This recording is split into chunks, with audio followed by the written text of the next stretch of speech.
ಲ್ಯಾಪ್ಟಾಪ್ದಲ್ಲಿ faceless ವಿಡಿಯೋವನ್ನು ಹೇಗೆ ಮಾಡಬೇಕು ಅನ್ನೋದನ್ನು ನಾವೀಗ ಈ ವಿಡಿಯೋದಲ್ಲಿ ನೋಡೋಣ.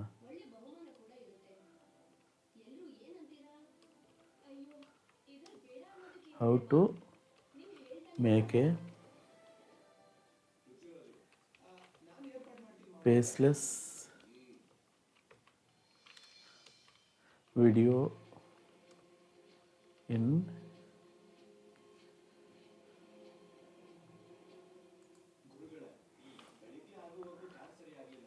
ಲ್ಯಾಪ್ಟಾಪ್.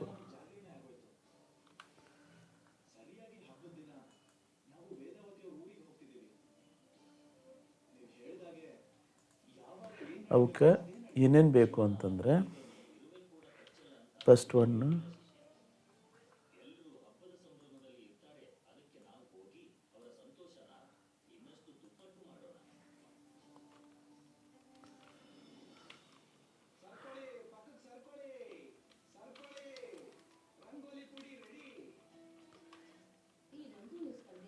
ಸ್ಕ್ರೀನ್ ರೆಕಾರ್ಡರ್ ಬೇಕು.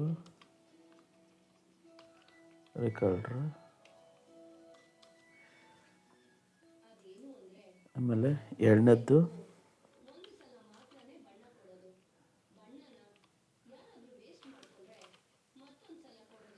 White board.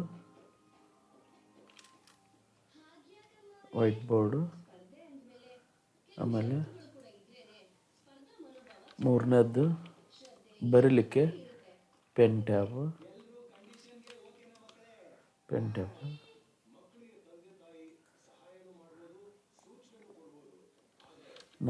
ನಾಲ್ಕನೇದ್ದು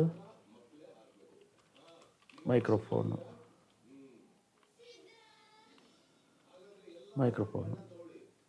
ಇಷ್ಟನ್ನು ನಾವು ಬಳಸ್ಕೊಂಡು ನಾವೇನು ಮಾಡ್ಬೋದು, ಎಜುಕೇಷ್ನಲ್ ವಿಡಿಯೋನ ಫೇಸ್ಲೆಸ್ ಆಗಿ ಮಾಡ್ಕೋಬೋದು.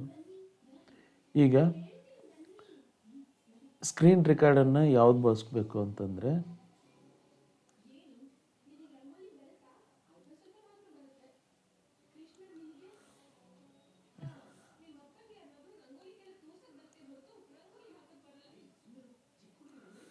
ಸ್ಕ್ರೀನ್ ರೆಕಾರ್ಡರ್ ಯಾವುದು ಅಂತಂದರೆ ಸ್ಯಾಮ್ಸಂಗ್ ಸ್ಕ್ರೀನ್ ರೆಕಾರ್ಡ್ರನ್ನು ಬಳಸ್ತಾ ಇದ್ದೀನಿ ನಾನು. ರೆಕಾರ್ಡ್ರ್. ಆಮೇಲೆ ವೈಟ್ ಬೋರ್ಡ್ ಯಾವುದು ಅಂತಂದರೆ ಲಿಂಕ್ಸ್ ವೈಟ್ ಬೋರ್ಡು.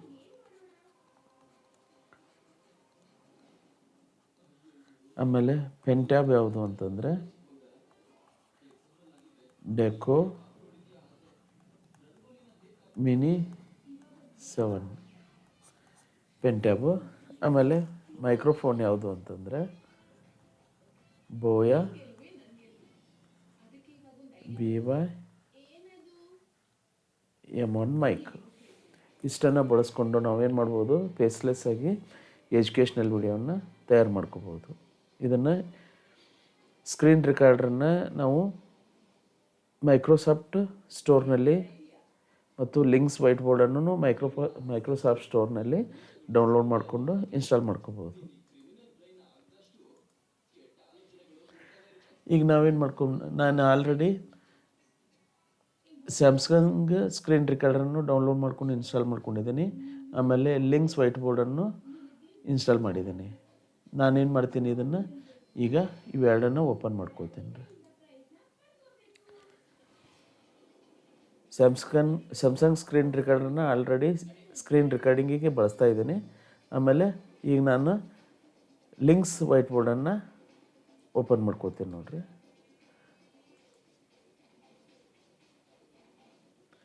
ಓಪನ್ ಮಾಡ್ಕೊಂಡಾಗ ಅದರ ಇಂಟರ್ಫೇಸು ಈ ರೀತಿ ಕಾಣಿಸ್ತಾ ಇದೆ.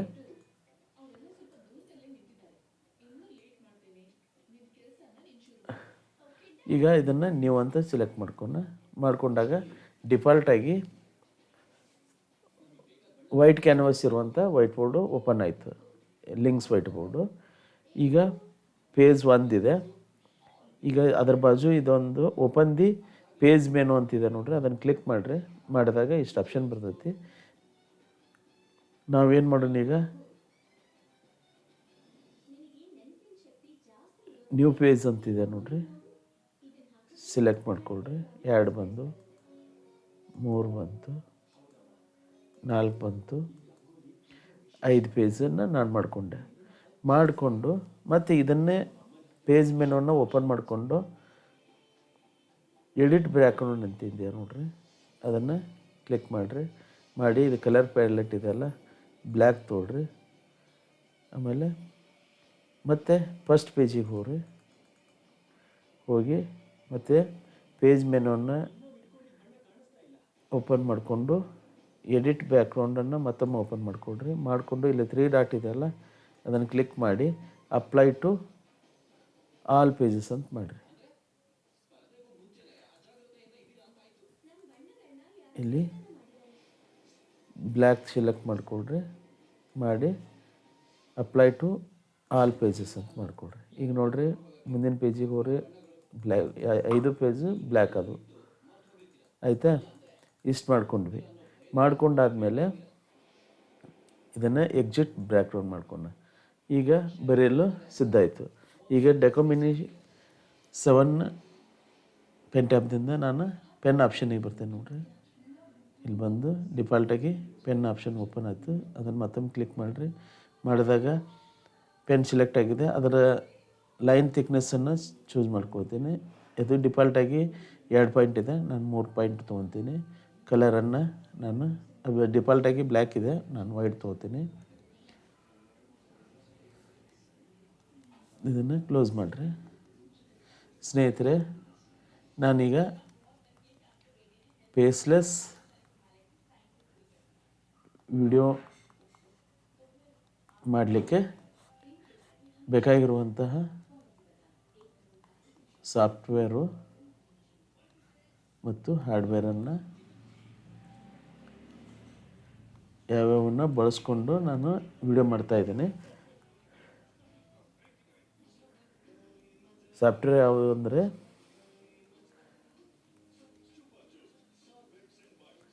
ಲ್ಯಾಪ್ಟಾಪು, ಆಮೇಲೆ ಎರಡನೇದ್ದು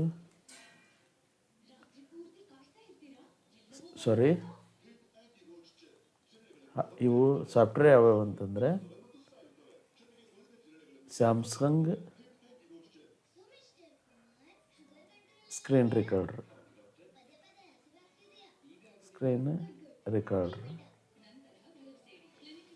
ಸ್ಮೂತಾಗಿ ಬರಿಬೋದು. ಆಮೇಲೆ ಲಿಂಕ್ಸ್ ವೈಟ್ ಬೋರ್ಡ್ ಪೇಪರ್ ಮೇಲೆ ಬರೆದಂತೆ ಫೀಲ್ ಆಗ್ತದೆ. ಆಮೇಲೆ ಹಾರ್ಡ್ವೇರ್ ಯಾವುದು ಅಂತಂದರೆ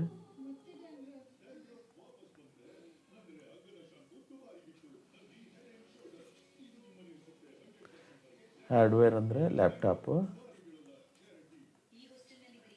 ಆಮೇಲೆ ಎರಡನೇದಾಗಿ ಪೆನ್ ಟ್ಯಾಬು ಮತ್ತು ಮೈಕ್. ಇಷ್ಟು ಬಳಸ್ಕೊಂಡು ನಾವೇನು ಮಾಡ್ಬೋದು, ಎಜುಕೇಷ್ನಲ್ ವಿಡಿಯೋನ ಬಳಸ್ಕೋಬೋದು. ಆಮೇಲೆ ಈ ಕ್ಯಾನ್ವಾಸಿಗೆ ನಾವು ಇಮೇಜನ್ನು ಹಾಕಬೇಕಂತಂದರೆ ಏನು ಮಾಡಬೇಕು ಅಂತಂದರೆ ಇದನ್ನು ಮಿನಿಮೈಸ್ ಮಾಡಿರಿ, ಓಪನ್ ಮಾಡಿಕೊಡ್ರಿ. ದಿಸ್ ಪಿ ಸಿಗೆ ಹೋಗ್ರಿ, ಓಪನ್ ಮಾಡಿಕೊಡ್ರಿ. ಎಲ್ಲಿ PNG ಇಮೇಜ್ ಅದಾವೆ ನೋಡ್ರಿ,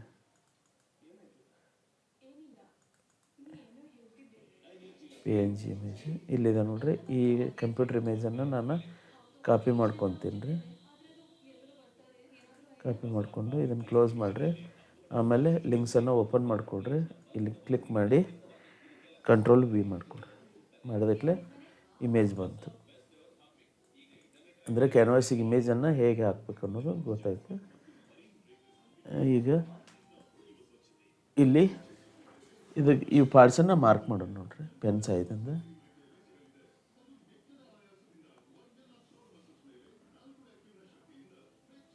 ರೆಡ್ ಕಲರ್ ತೊಗೊಂತೀನಿ ಮಾರ್ಕ್ ಮಾಡಲಿಕ್ಕೆ. ಇದನ್ನು ಕ್ಲೋಸ್ ಮಾಡಿರಿ.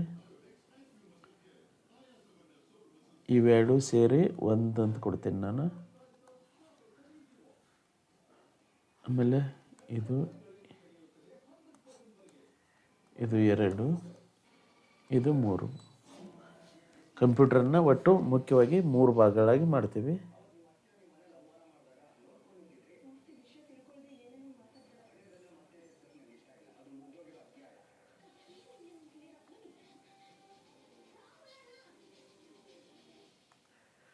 ಈಗ ಇಲ್ಲಿ 1 ನಂಬರ್ ಏನಿದೆಯಲ್ಲ ಇದನ್ನು ಇನ್ಪುಟ್ ಡಿವೈಸ್ ಅಂತ ಕರಿತೀವಿ ನಾವು. Input device. ಆಮೇಲೆ 2ನ್ನು CPU ಅಂತ ಕರಿತೀವಿ. 3ನೇದನ್ನು ಮಾನಿಟರ್.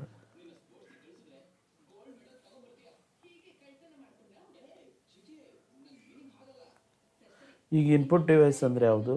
ಕೀಬೋರ್ಡು ಮತ್ತು ಮೌಸು. Keyboard, mouse. CPU ಅಂದರೆ ಸೆಂಟ್ರಲ್ ಪ್ರೊಸೆಸಿಂಗ್ ಯೂನಿಟ್.